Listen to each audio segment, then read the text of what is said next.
Hey, what's up, everyone? Hey, it's Ken Scott, Senior U.S. Immigration Law Intelligence Analyst with US Entry Waiver Services.com, and we resolve all USA border crossing issues. So I got a thought today, another thought. So I said, you know what? Let me make another quick video like the other day regarding a topic. I think today's video is going to be regarding U.S. criminal waiver applications.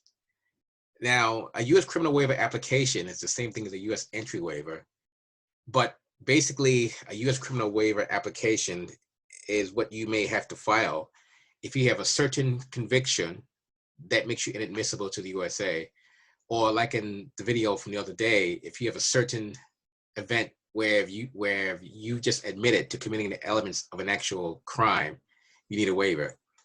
Case in point is, let's say you go down to the border. Actually, you know what? Before I get that far, let's just do this. Let's get the full scenario going here. Let's get it all right. So, all right. So now, make sure I got everything right. Okay. So now I'm driving down from Surrey, down the to truck crossing border, and I got a hoodie on, and it says this. So I'm wearing this hoodie. I'm heading down to the border, and pull up like this, head cocked to the side, and I'm sitting back in the car like this. I'm just chilling. So I pull up to the border there, and the guard looks over at me and says, "Hey, homeboy, you're going inside. You don't even say anything, just go inside." I said, "Why?" I said, "Why I gotta go?" So what did I do?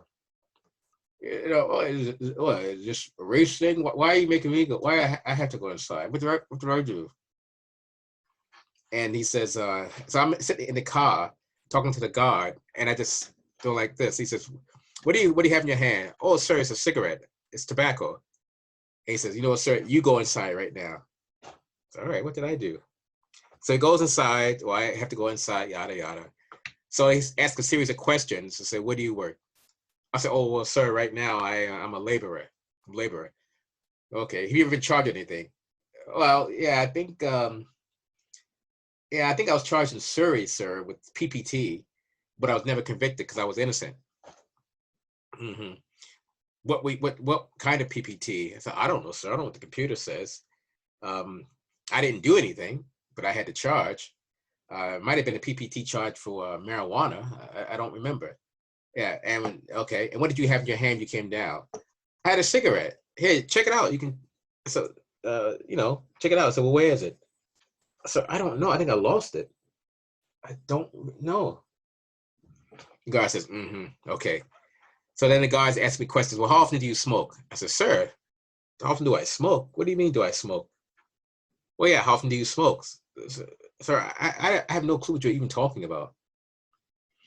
And the guy says, "Sir, you might need a U.S. criminal waiver application." I said, "For what? I didn't do anything. What did I do?" "What do you do for work?" "I told you, sir. I do landscaping work." "I thought you said you do labor work." "Well, labor, landscaping, uh, shoveling snow." So the guy said, "Well, sir, how much snow do you shovel in June and July?" "Well, I didn't say now, sir. I'm just saying overall, it's labor work, whatever. Clean construction sites. I sweep the floors. I do pet sitting. And I might even, believe it or not, sir, I might even do some babysitting." The guard looks at me and says, "You do babysitting?" "Yeah, don't I look like a babysitter, don't I?" And the guard just looks at me and just says, okay, he's smirking. So then, yada, yada. So basically what happens is when the interview is over, the guard will either say I'm inadmissible or let me into the USA. But because the fact that I have no convictions and I did not admit to anything, then because I'm innocent, then I may not need a U.S. criminal waiver application. So, and I can tell you guys now, the Sawyer's border, in the Okanagan, is really, really bad for this kind of stuff. They are really strict. So, but it's definitely nice sitting up in the Okanagan, some of that nice white wine. So, but anyway, just to let you guys know, when you go down to that border, these guards will profile you. They're going to, depending on how you look, how you carry yourself. So if they think you look like you've done some stuff, you're going to get more questioning. Like if I go down there looking like this, they'll look at me and say, okay, let's check this brother a bit closer. And then also like the way I pronounce certain words, because I learned both versions of English. I learned the Queen's English and I learned the North American English. So sometimes some of my words come out differently.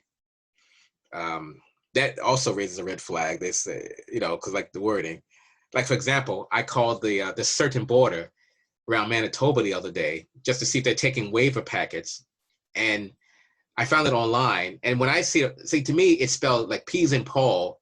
It's PEM, B like boy, INA. When I see that, to me that says Pembina to me. But when when the guard answered the phone, he says Pembina. I said, okay. Looks like Pembina to me, but whatever. But anyway, so yeah, the bottom line, the point is little things they look at. One time we went down to the border with a client and he said he's from Toronto. And then the guy said, sir, that's not Toronto. The guy slammed his pen down and said, sir, it's Toronto. And the guy looked at me, the client looked at me. I said, oh, it's Toronto. He says, okay. Then the guard picked his pen up and just, finished his interview, so to speak. Then the guard said, okay, you can come in. So you guys need to, the bottom line is you guys need to be aware. I heard a good old mic here. You guys need to be aware of like little things like that at the border that could cause you to need a U.S. criminal waiver application. Because even though you've done nothing wrong, you essentially could talk yourself into needing a waiver. That's because the way the immigration code is written, they go by, again, whatever relevant convictions that make you inadmissible and whatever you voluntarily admit to that could deem you as inadmissible. So this is what you guys got to be aware of. But a lot of you guys won't really know because you haven't had this training and experience like we do. Because we tend to clear like the really complex cases, this kind of stuff. We clear a lot of former traffickers in Surrey, BC, a lot in East Van, and a lot in Abbey, a lot of guys that had gun offenses. Gun offenses, you don't really need a waiver.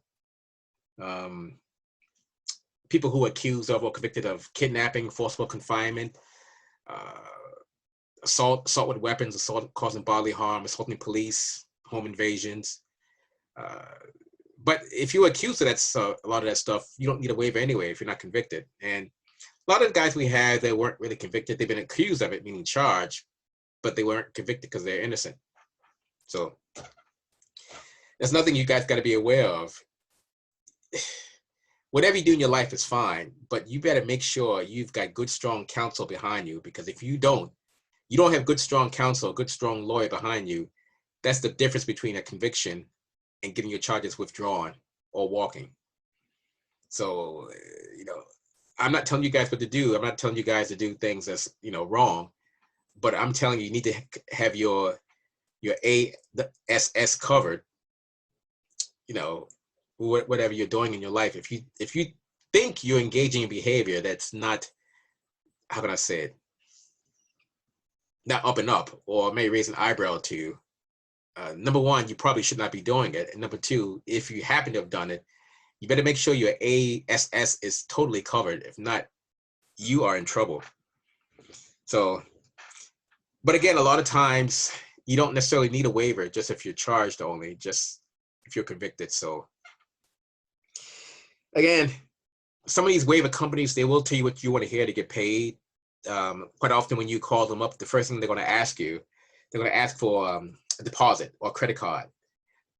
And it's kind of like, I'll say, I'm John Smith. I've got a charge for PPT, but I've never convicted. Okay, sir. Okay, what year? That was 2012. Okay. That's going to be, this is Batman's pardons and waivers. That's going to be $6.99. $6.99. I said, but I wasn't convicted. I know, sir, but you need a waiver. Why would I need a waiver? I'm not convicted. Well, sir, I don't know. You charged, you need a waiver. So it doesn't make any sense to me. I was never convicted. I've never went to the USA since this thing has happened. So why would I need it? I don't know. So you just need it. Can we take a credit card? No, thank you. I'll pass. And you call 4 or 5 of these places and they're going to give you the same spill. they're going to, somewhere in that sentence, they're going to try to get a credit card number or deposit from you easily within the first 3 to 5 minutes. We don't do that. I'm on the phone sometimes with people for hours, and we make nothing on that. The administrator gets beyond pissed. I don't know if I can say pissed on YouTube, but the administrator gets beyond pissed. Whatever. Few staff members, they don't jump for joy over it. They say I have a habit of being too long-winded, giving away too much free info, free stuff. Some of them don't even like the fact that we do these YouTube videos because they think some people are going to try to use it to do their cases. I mean, I don't know if you guys have done that, which they actually have, which they've told me, they thanked me. You know, if it's a simple case, whatever, this stuff helps you, you know, great. Give us a follow or a like, whatever. You know, I'm fine with that. Because the thing is, we have, how can I say it? We have contacts all over Canada, Eastern and Western Canada. So we get referrals for business many ways. I'm not going to bore you guys with that. So that's a topic of another story. But bottom line is, U.S. criminal waiver application, you may need it, you may not. So just remember, when you call these companies, especially like Batman's Pardons and Waivers, that's kind of stuff like that, those are the ones that have a habit of trying to do it. You know, the $6.99 or $7.99 Batman Pardon Waiver companies is just unreal. Now, the last video I said I had 5 haters. I think I'm up to 8 now from what I just discovered a couple of days ago. So all I can say, guys, you know, to those 8 individuals, you guys know what you can bite, because the more you guys talk about me, the more I love it. Before I go, I just have to boast about this one story about this one individual. He is an older guy. He's a competitor. I guess he calls himself competitor. He's an older guy. He works for a certain discount waiver company, and I won't say the name of it or the province it's located in. But what I will say is he's the husband of a friend of mine who's also in this business. No, sorry. He's the husband. Okay, let me make sure I get this right. He is the husband of the boss. How can I? Okay, I've got a friend in this business, right? And the friend is a female friend. I'll call her Sue. Sue's former boss is in another province. Well, Sue's former boss, I'll call her, I don't know, I'll call her Ann. Ann married a guy, I'll say old man. So anyway, so I don't know if that makes any sense. Hopefully you guys didn't get confused.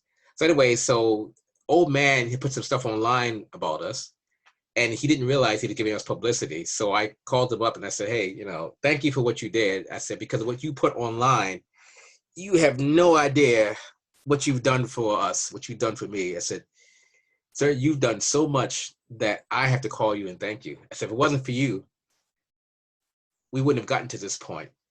And it was small things in between, but he's getting more and more pissed by the minute. But when I finally said to him, when I finally said, you know what, if it wasn't for you, we would not even be at this point of our success. Thank you so much. As much as I want to say it, I cannot say the response that he gave, because if I say it, it's going to raise eyebrows. People look at me, he's like, what the hell? I said, I don't know why he said that. So I won't tell you what he said, but rest assured, he said something. He slammed the phone down, and I was like, wow, I didn't expect that. So, but I'm not going to go into that because it would not be good politically to do it. So anyway, guys, I'm not going to bug you long, and, you know, enjoy your day. Enjoy this. Well, I don't like hot weather anyway, so that's why I'm inside. But I was going to say, enjoy this, I guess, hot Okanagan weather or whatever.